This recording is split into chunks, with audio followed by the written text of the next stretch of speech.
the mysterious stranger. The night in the village of Halewood was silent, except for the whispering wind that moved through the tall pine trees. Houses built from stone and wood glowed faintly from candlelight behind their small windows. Life in Halewood was simple. Farmers rose with the dawn, children played in the meadows, and travelers rarely ever passed through. But on this particular evening, something strange disturbed the quiet rhythm of the town. A tall figure cloaked in gray appeared at the village gates. His hood covered most of his face, but his eyes, sharp and glowing like embers, gleamed from the shadows. He carried no horse, no cart, only a long wooden staff with strange carvings that glowed faintly whenever the moonlight touched them. The villagers, curious but cautious, whispered to one another, "Who is he? Where did he come from?" "Best not to trust outsiders," muttered an old man. Among those who saw him was a young boy named Ethan. Unlike the others, Ethan felt no fear. He was 17, curious and always eager to learn of the world beyond Halewood. His father was a blacksmith, his mother a healer, but Ethan never felt content in the village. He dreamed of castles, distant cities, and stories that stretched beyond the horizon. The cloaked stranger made his way directly to the tavern at the center of the village. Ethan followed, slipping between the crowd that had gathered. The tavern, called the Silver Stag, smelled of roasted meat, ale, and burning firewood. The stranger entered without a word, and everyone inside fell silent. He approached the innkeeper, an old kind woman named Marin. "A room for the night," he said in a voice that was deep but strangely musical. He placed a silver coin on the counter, one unlike anyone in Halewood had ever seen. Its surface shimmered as though it had been cut from starlight itself. The innkeeper's hands trembled as she accepted the coin. "Oh, of course, sir. Room upstairs." The stranger nodded and turned away, but Ethan, unable to resist, stepped forward. "Sir," he asked boldly, "where are you from?" The entire tavern froze. The boy's question was something no one else dared to ask. The stranger's ember-like eyes flickered down at Ethan. For a long moment, silence filled the air.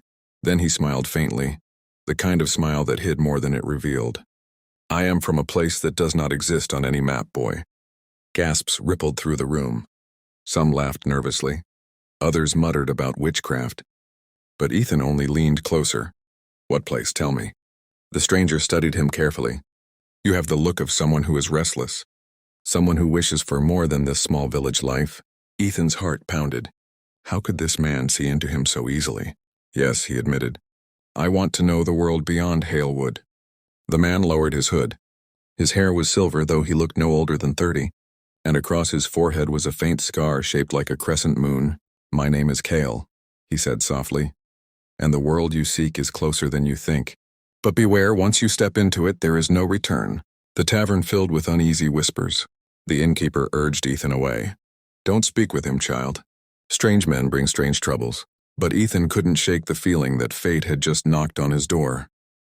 That night, Ethan could not sleep. Kale's words echoed in his mind.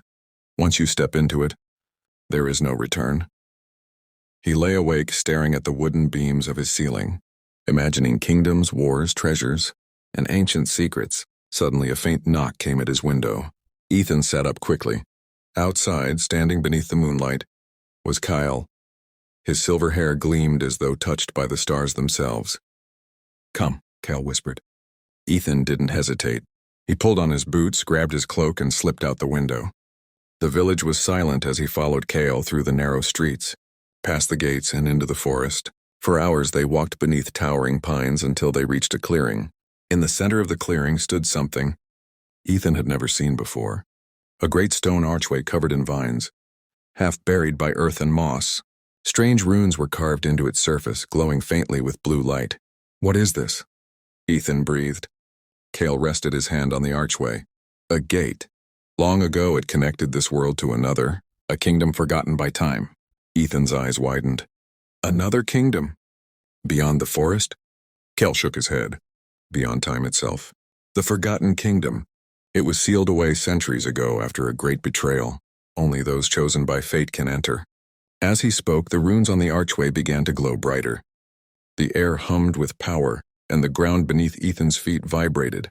Suddenly the archway shimmered like liquid silver, revealing a swirling portal of blue and gold. Ethan's heart raced. Every instinct told him to step back, but every dream, every restless thought inside him screamed to move forward. A deep breath, he stepped forward,